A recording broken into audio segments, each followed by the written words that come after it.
How's it going, everybody? So today I want to talk a little bit about suspensions on Amazon.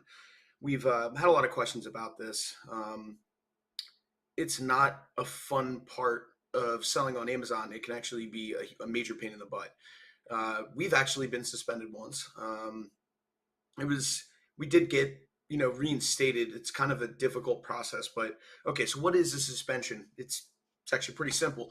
Amazon finds you in violation of their terms of service, and they suspend your account. You usually get a few warnings before you get suspended, but the once you get suspended, it's very, very difficult to get reinstated.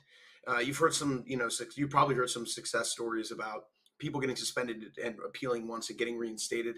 That is the exception to the rule. Amazon usually makes it very difficult to get reinstated once you get suspended, and it's for a good reason. They've usually warned you a few times. You either negated those warnings and neglected those warnings and said, "Screw it, I'm going to do whatever I want." Got suspended, and that's the the fun part about selling on Amazon as a whole is you have to play by the rules. This isn't eBay. This isn't Shopify. You're not making up the rules.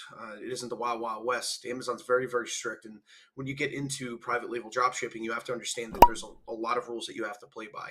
If you make one mistake, depending on the type of mistake, you could get suspended. So what are some of the type of things that you would get suspended for? Inauthenticity claims. If you're selling knockoffs and claiming that they're not, that will get you suspended. We do not recommend doing that. That is one of the biggest. Listing hijacking. It's incredibly easy to hijack a listing. You find somebody that's selling a product, you write off their listing. They built that listing, especially private label. They built that listing over some time, and at that point, you're relisting their product, which you may not have permission to do so, and then using their paid traffic and using their listing that they've cultivated over time to make some sales. And we do not again recommend that. That's a really, really bad thing to do. And another one that really it's not right away. It could potentially be a right away is poor metrics. You're not responding to your customers in the Amazon's Amazon's SLA, service level agreement. You're taking forever to respond to them. You're not doing returns quick enough. Your products are consistently getting from your supplier to your customers late. There's so many different things that you need to consider that could potentially get you suspended. So as long as you remain within Amazon's TOS, you'll be fine. So that's something to keep in mind is take care of your customers, take care of your returns, make sure that your listings look good. If you're operating within their terms of service, you're most likely never going to have an issue. Another big one to consider is E2Z claims. Amazon's E2Z claims are always fun to deal with.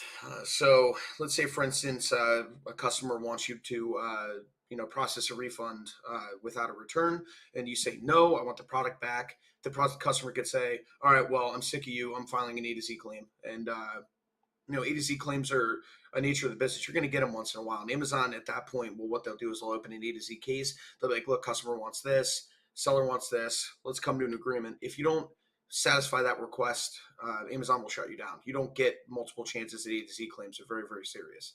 So usually what we say is take care of your customer. If you have to swallow a little bit of the money to keep somebody happy, you're going to come across, upset customers, once in a while. So just keep your customers happy, even if it means sacrificing $5, $10, $15. That's what we do.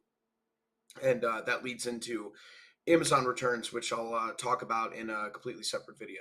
So let's say, for instance, you do get suspended. What do? Well, it really depends on what you got suspended for. If you get multiple A to Z claims, which good luck, it's usually one and you're done. Those are really hard to come back from. If you sold inauthentic products, you usually get at least a few. Amazon's like, look, slap on the wrist, boom. It's 3-strike rule. If you get suspended for that or listing hijacking or poor metrics, all of them are equally hard to come back from. But some are harder than others. So depending on what you got suspended for, really, determines the level of difficulty it's going to be to get reinstated. So your first chance is an appeal. So Amazon suspends you. They're going to be like, okay, well, we suspend you for this reason. You did this, and this wrong. How are you going to fix it? Send an appeal. You have to detail it out. Amazon's very specific on what they're looking for. And if you don't send it the first time, they're going to keep asking you over and over and over again until one, they get sick of you and they suspend you for good, or two, you finally provide the right information, they unlock the door, and boom, you're able to walk through it. So there's no rhyme or reason on, how long it'll take for Amazon to either reinstate you or suspend you permanently. So, sometimes depending on the level of urgency of, if you're living off of this, I wouldn't recommend appealing right away, even though that in your human nature says do it. We'd recommend you go with like a third party company and help facilitate that. Now, it's so common to get suspended on Amazon. There's companies that exist to help you get reinstated, and the cost can be astronomical. It could be as little as a few $100 plus a small reinstatement fee of another couple $100, or it could be thousands, and it really depends on your case. It really depends on how much money you're pushing through Amazon. If you're $100,000 a month, it's going to cost you tens of thousands of dollars to get reinstated versus somebody pushing 1,000 or 2,000 a month. It really depends on your case. So we usually recommend that, if you get suspended, it's most likely because you got warned multiple times and didn't take care of your customers or take care of the issue at hand.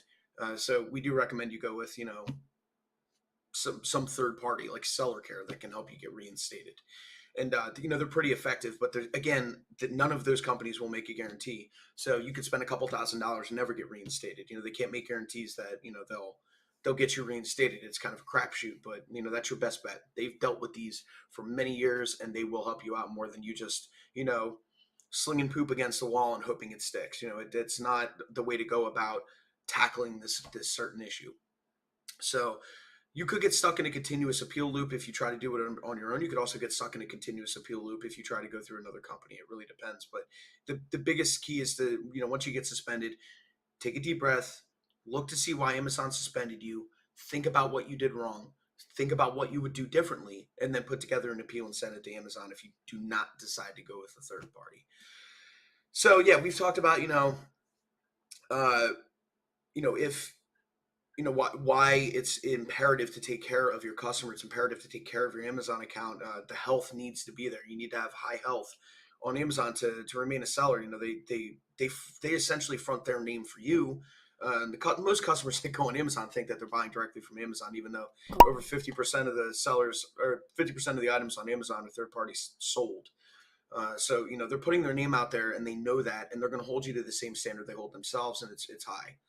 Sometimes it's unrealistic, sometimes it isn't, but it's the most important aspect is to just operate with common sense. This will prevent you from getting suspended. If you do, there are ways to get out of it.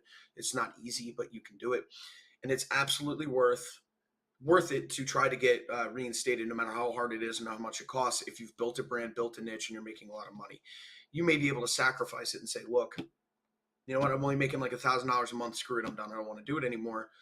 But just know that if you have some other options, you can open another account somewhere else through somebody else with a different business name. But starting all over again after you've spent all this money to get this store set up is not reasonable. At least that's what we saw. Because we built up a store that was making a decent amount of money when we got suspended, and getting the suspension lifted is a pain in the butt, but it was worth every penny to get it reinstated. We did use a third party to help facilitate that for us. So at the end of the day, know that it is a potential. It could always happen. This can happen anywhere. You're operating a Shopify store, you make up your own rules. But your payment provider would be your limiting factor if you screw your customers over. So just know that operate with common sense, and you should be fine. So that should pretty much covers it. If you guys have any questions, as always, reach out to us. We're always here to help you out. And check out our free ebook if you haven't already. Follow us on Instagram. Subscribe to us on our YouTube channel. Check out our content. We're putting it out all the time to help you guys out. So peace.